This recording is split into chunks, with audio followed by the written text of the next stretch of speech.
Hi, I'm Tom. I'm an access and maintenance specialist in the Safety by Design team, which is part of the technical design group.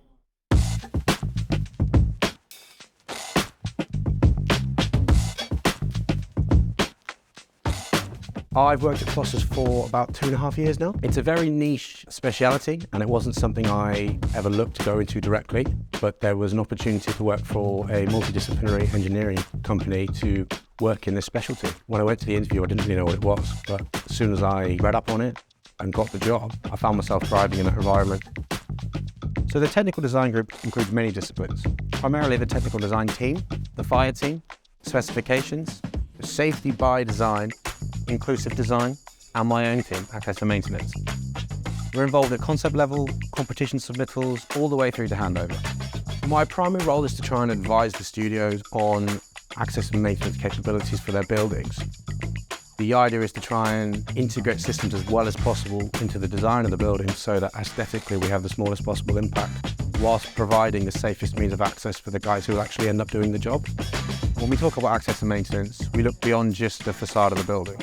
We look at rooftops, we look at PV panels, we look at glass replacement, we look at internal and external spaces. Basically anything you can see, we should be able to access. We aim to engage with the studios as early as we can to integrate the systems into the buildings. This can either be to hide them out of sight, or we can celebrate them and put them on display. So a lot of the work that I'll do will be from members of the studio contacting me to review a certain set of drawings, or maybe they send me a model to have a look at what their proposed design is.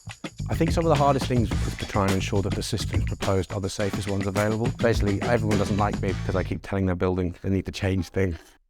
Every single person who goes to work needs to be coming home at the end of the day.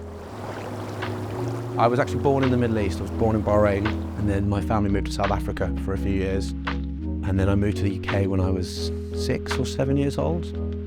My father, he worked very hard when he was younger. He was the first member of my family to go to university and moved out to the Middle East with my mother in the 70s. He created a great platform, secure environment for me and my family to flourish. So I don't know if maybe it runs in the blood that we are practical people and we're in ultimately similar industries, maybe 30 years apart. So when we're working in different locations around the world, we've got to consider the individual challenges of that particular part of the world. Things like codes of practice, things like environmental conditions, and we always try and challenge the local norms. An example of a Foster & Partners building with a complex building maintenance unit is the MBK building in Kuwait. So the MBK building is about 300 meters tall, making access from ground floor near enough impossible. So we're looking at a form of top-down access. Now the building here has a very limited space at roof level, making the use of systems from the top down quite challenging. The roof itself is also covered by the pinnacle of the building here, so we'd have to find a way of getting a system outbound of the building and up and over the pinnacle and back down again. My role would be primarily to advise the studios on how they can best integrate the system so not to impact their design. I was attracted to joining Foster's simply because of the scale and style of the projects. It's just world leading. There's nothing else like it really in the industry, and to have an opportunity to come and work for someone like Foster's was just an opportunity I couldn't turn down.